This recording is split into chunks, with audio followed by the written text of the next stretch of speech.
Hey guys, welcome back to TechMan. Today, let me show you how you can cancel Hostinger subscription. First, let's open your Hostinger and make sure you log in your account. Then on the top, you can see the billing over here. Just click that one. And as you can see, I have no subscriptions yet.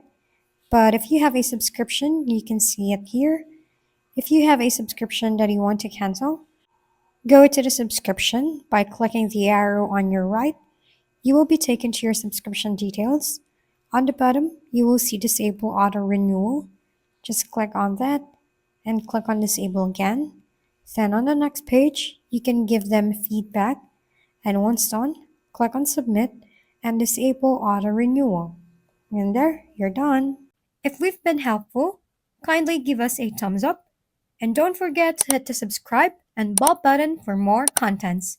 For any questions and suggestions, comment down below.